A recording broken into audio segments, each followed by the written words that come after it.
देखिए, भारतीय जनता पार्टी की सरकार, एनडीए की सरकार, मोदी जी के नेतृत्व में काम करने वाली सरकार कोई भी लोकहित के जन कल्याण का फैसला करेगी, देश के हित को साधने के लिए कोई फैसला करेगी। ये तय है कि विपक्षी पार्टी होने के नाते बढ़ने वाली लोकप्रियता के चलते हुए उनके पेट में दर्द होना स्वाभाविक है और ये उस हुए दर्द की प्रतिक्रिया मात्र है।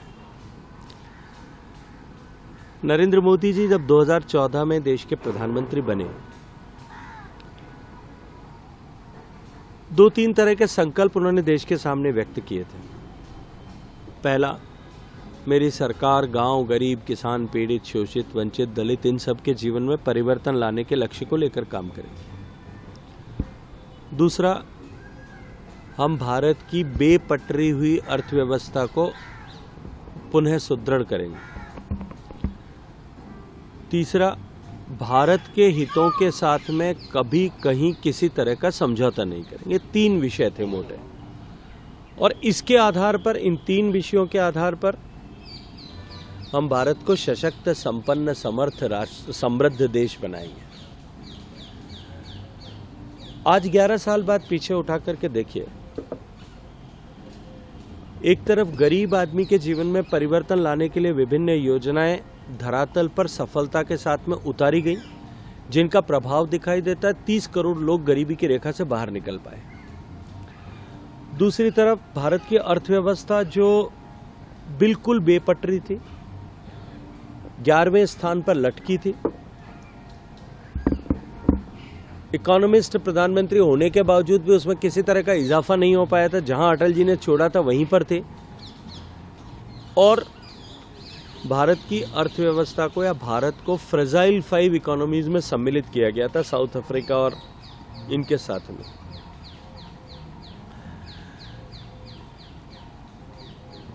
वहां से उठा करके कड़े फैसले करके, बड़े फैसले करके, देश के अर्थव्यवस्था को पटरी पर लाने के लिए फैसले करके आज हम उस मुकाम पर पहुंचे हैं कि भारत की अर्थव्यवस्था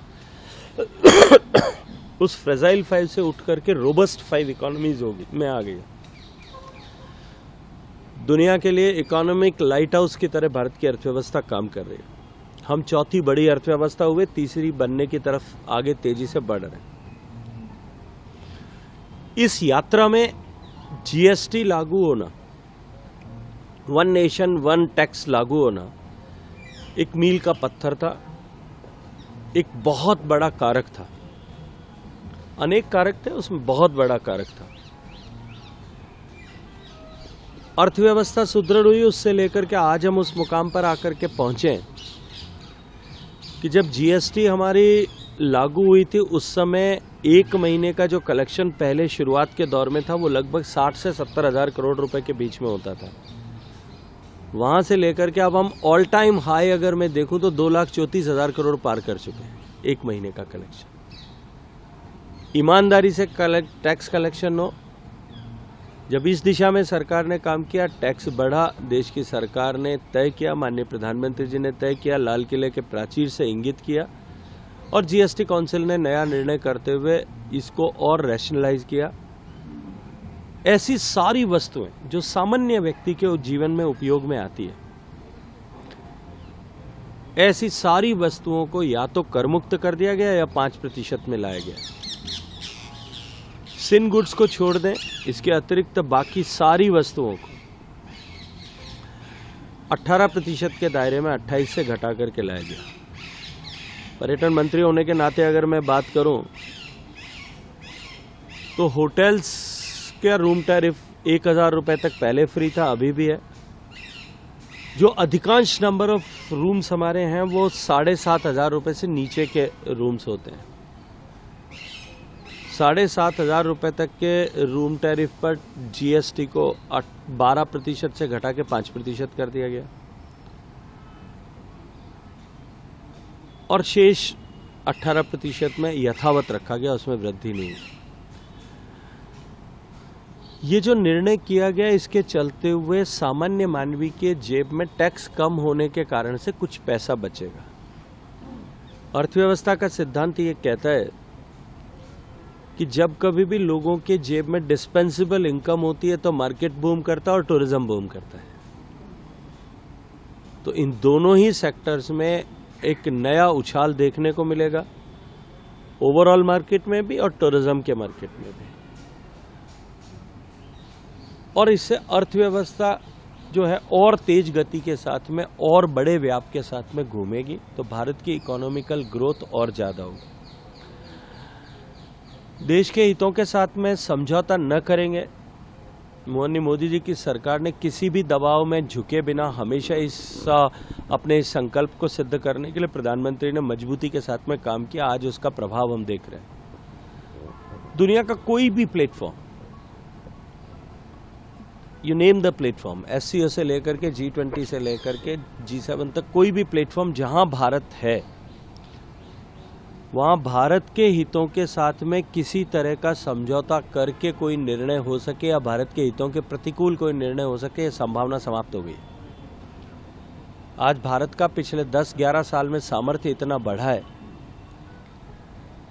माननीय प्रधानमंत्री जी के व्यक्तित्व के प्रभाव के चलते हुए और भारत की अर्थव्यवस्था के विस्तार और भारत की सामरिक शक्ति का विस्तार, भारत के द्वारा अपनी सामरिक ताकत का परिचय दूसरों को कराने के चलते हुए, तकनीकी के क्षेत्र में भारत द्वारा की गई प्रगति के चलते हुए, ये जो क्षमता भारत की पिछले वर्षों में बढ़ी है, नए भारत की पहचान जो है पूरे विश्व भर में नए सिरे से गढ़ी गई है। आज भारत के हितों से कोई समझौता हो सके, किसी प्लेटफॉर्म पर निर्णय हो सके, भारत के हितों के प्रतिकूल निर्णय हो सके, ऐसी संभावना नहीं है। तो ओवरऑल जो ताकत बढ़ी भारत की, उसने भारतीय जनता पार्टी की सरकार को, NDA की सरकार को और माननीय प्रधानमंत्री जी की व्यक्तिगत रूप से लोकप्रियता में कई गुना इजाफा किया। वो लोग जो GST लागू हुआ तब से लेकर के 2017 से लेकर के 2025 तक के चुनाव तक, 24 तक के चुनाव में इसको गब्बर सिंह टैक्स की संज्ञा देते थे। खुले मंच से जाहिरा ऐलान किया करते थे कि जब कभी हमारी सरकार आएगी, जो कभी आने वाली नहीं है अगले कई वर्षों तक, जब कभी हमारी सरकार आएगी हम इसको खत्म कर देंगे। वो अब यू टर्न करके ये कहने लगे कि ये तो हमारे नेता राहुल गांधी जी ने सुझाया था। ये राजनीतिक लाभ के लिए इस तरह की टिप्पणियां करना या हर विषय में अपना राजनीतिक लाभ खोजना, ये इनके चाल और चरित्र का हिस्सा है और इनके चेहरों को देश की जनता पहचान चुकी है। इसलिए मुझे नहीं लगता कि अब इन पर देश की जनता भरोसा करना कभी चाहेगी या करेगी।